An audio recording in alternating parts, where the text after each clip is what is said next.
I'm Brandy Shampoo with Exploring Expression, and welcome to another Sunday at 7. To a Sunday at 7 where I go live right here and talk about things that are interesting and things that are interesting to me and things that I have in my heart to share with you. So I hope you had a wonderful week.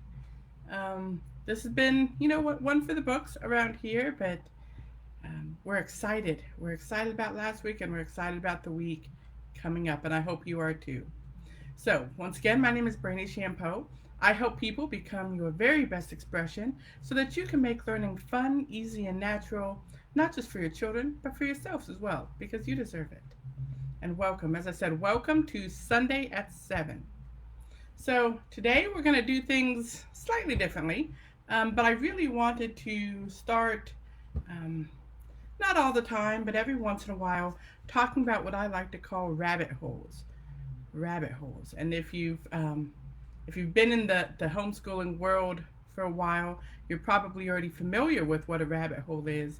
But for those who aren't, what I want to do today is give a little introduction about what a rabbit hole is and why it's so important to the idea, why it's so important to the idea of a learning lifestyle, and then some of the things we do as I construct my own rabbit holes for my children.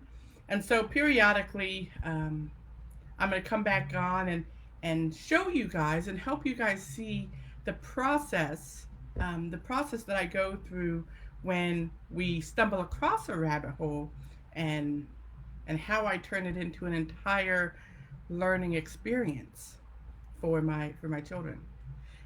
So today our rabbit hole is all about dragons, which is one of my favorite topics, and so I was overjoyed. I was overjoyed when we stumbled onto this, but we'll get to that. We'll get to that in just a moment. So what is a rabbit hole? So a rabbit hole is something that goes along the lines of interest-led or desire-led learning. I talk all the time about how we want to raise learners, not students. And what a learner does is they're hungry. They're hungry for learning, they're hungry for knowledge, and they want to go out and seek. They want to go out and seek the knowledge and the learning and the education that's out there for them as their desire and as their interest grows. And one of the ways in which you nurture that, is by allowing yourself and allowing your children to explore the rabbit holes that they see. A rabbit hole is a topic that you stumble across, perhaps in the pursuit of something completely different or maybe something similar, that sparks an interest, that's a catalyst. It's a catalyst for learning, right? And this occurred with us last week. We've been studying with the smallest child. We've been studying superheroes, and we've been working on superheroes. And as part of the science of superheroes, we have been studying flight for the past couple of weeks. And we've been doing all sorts of things. We've been flying paper airplanes, and we've been doing some crafts, and we've been reading some books. We just finished reading a wonderful Who were the Wright brothers. And we're getting ready to embark on Who Were the Tuskegee Airmen, which was next in the series. And we were watching our movies. And along the course, we watch a lot of movies. My son loves film and movies and anything like that.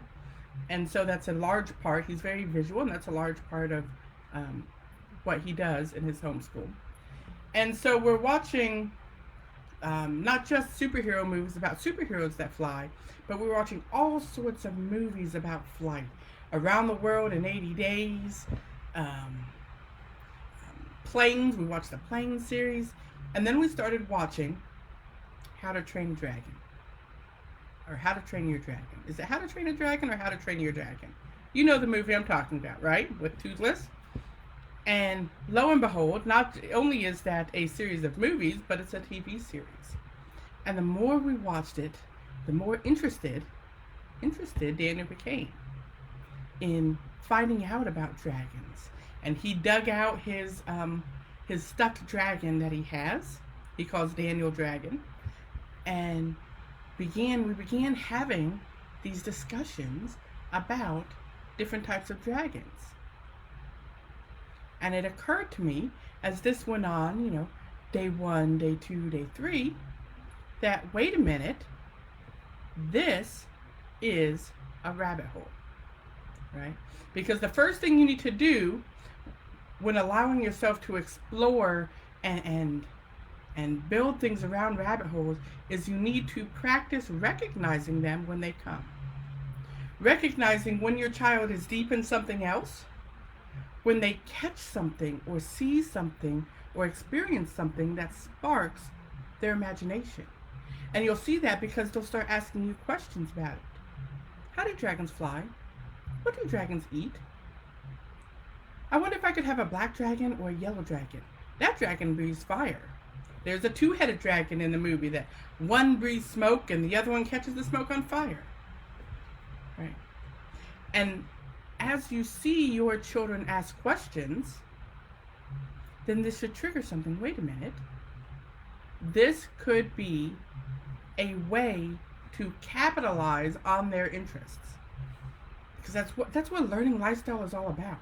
Taking something they are already interested in and figuring out how to capitalize on it to achieve the goals that you want. That's how we make learning fun. And so I said, okay, well, I know we've been studying superheroes, and I know we're studying flights, and I know we're studying all these things. But if you want to learn about dragons, we're going to do that. So, remember I said the first thing is to recognize the rabbit hole. It's to say, wait a minute, this is something my child's interested in. How can I embrace that and allow them to see that there's so much they can learn by following their passion? And then the second thing is building learning around it. And so one of the things, the method that I take for building a unit study is first I look in our library. I love books. We're surrounded by books. And all of these things that we do to really drive home that love of reading and the love of books in our home. And so I like to keep plenty of those things around so that when these times come, when a rabbit hole occurs, chances are I have something that we could look in. And so the first thing that I found was 50 monster stories. 50 monster stories. Are we going to read this whole book? No. But a couple of these have to do with dragons. And so I said, okay, instead of reading some of the other things we read during read aloud time, myths or fables or stories or short stories or any of those things, let's read dragon stories. I love dragon stories. And then I discovered, wait a minute, I also had, if you don't have this book is fantastic. I'm actually going to be referencing this in a older kids curriculum that we're doing that's coming out in the spring. I use this a lot when we teach cultural narratives. But this is called The Story of World Mythologies, and there's a whole section in here about dragon stories. Now my youngest son is only 7, and so these are read alouds. These are things that I read to him, right? He can read some of the monster stories, but this is more for us to share time exploring dragons. I also found this book, and I posted a picture of this on Instagram, and I said, guess what rabbit hole we're following?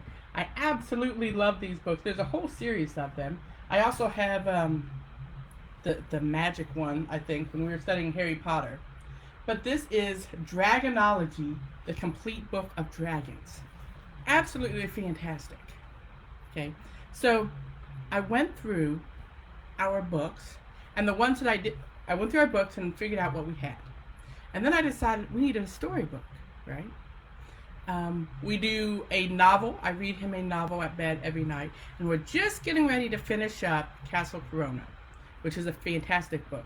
So I reached out on my homeschool groups, on my homeschool network, and I said, I need a read aloud, a chapter read aloud about dragons. You see, tip number 2. Am I on 2? 3. Tip number 3. So first was recognize the rabbit hole. Second was Look and see what you already have on hand. Look and see what you have on the library. Look and see what you may have in your craft box. Tip number 3 is leverage your network. Because even if, like me, I'm a single parent, I homeschool, I do all this on my own, I still have a network. And previously I did a video about the importance of, belonging to some Facebook groups or belonging to book clubs or things of that nature, because those people become your network. And so I reached out on my network and I said, I need a book, homeschool family, to read to my child that's a chapter book that has dragons. And they said, Wings of Fire.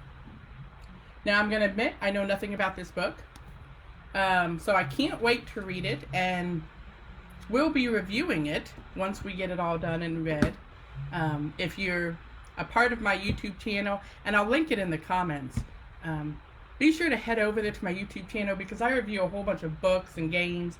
I read picture books, and I'm going to start doing, I'm obviously not going to read this whole book, but I'm going to start doing book reviews of chapter books and longer books, because I really think sharing that love with your children is so important, right? So they said that, and then I got some great tips on other things that you could do with dragons. So remember, 1, we found the rabbit hole. I looked and I discovered what I had on hand, the books that I had, the supplies that I had. I reached out to my homeschool community and I said, what else can we do? And then I started to build activities. And so some of the things we're going to do next week, I've made a couple of little worksheets, because that's what I do, right? I make lots of worksheets, and if you go over to exploringexpression.com, there's a ton of those on there. I made a couple of worksheets, and then I said, what kind of activities, what kind of exploring can we do? What kind of, Daniel is very active. What kind of physical activity, how can we get moving with dragons? Right? And that's a great, if you can't get moving while talking about dragons, so we're going to do some costuming. Daniel loves to dress up in costumes and dance, all having to do with dragons. We are making, and I can't wait to post pictures of this, you're really going to love it. We're making dragon eggs, and then we're going to make clay dragons. We're going to make and paint some clay dragons and design his very own dragons.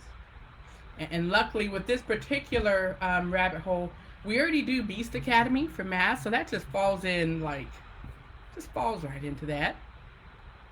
And he's doing a language arts program we just started called Night Zookeeper. And so on Night Zookeeper, we're going to be designing and writing stories about, right, dragons. So we're going to spend an entire week or more, however long the interest-led rabbit hole leads, doing those things, right? Because I've recognized the rabbit hole. I looked and I discovered what I had on hand. I leveraged my community. I leveraged my network. I chose some activities and some crafts based on his love. And then number 5 is I'm going to let it run its course. I'm going to let it run its course. Because you can take a subject. And that's what we do here at Exploring Expression, is we help you leverage the things that your child loves. Because your child loves something. Maybe it's dragons. Maybe it's superheroes. I can't wait to figure out by the end of the week or the end of a couple weeks, however long it takes us, how to bring this all the way back around, full circle to superheroes. Maybe your child loves Legos, or Minecraft, or video games, or soccer. Wherever it is, there's a rabbit hole for that. But the key is to recognize them when they get here and be okay. And be okay with allowing yourself and allowing your children and allowing your family and allowing your school situation, your learning situation, to follow the path that leads to enlightenment, that leads to learning. that leads to a love of learning. Because we want to build learners, not students. And so I ask you, I'm going to ask you 2 questions, and you can post them in the comments. You can send them to me. You can message me. Number 1, what rabbit hole would you like to follow? Because, it's not just for children. It's not just for children. I recently spent an entire weeks and weeks on YouTube watching people build primitive mansions with swimming pools in the jungle. Fantastic. I learned so much. What rabbit hole do you want to follow? And allow yourself the opportunity to grow. Allow yourself to grow into your very best expression by going where your passion leads you. So, and with that, if you have any, the second thing is if you have any ideas that you think might enhance our personal rabbit hole of dragons, and I'll share that with you. So keep an eye. If you don't already, follow me on Facebook or Instagram or Twitter or all of those places that we are. And I can't wait to share with you our journey down the rabbit hole. And until next time, we'll see you later.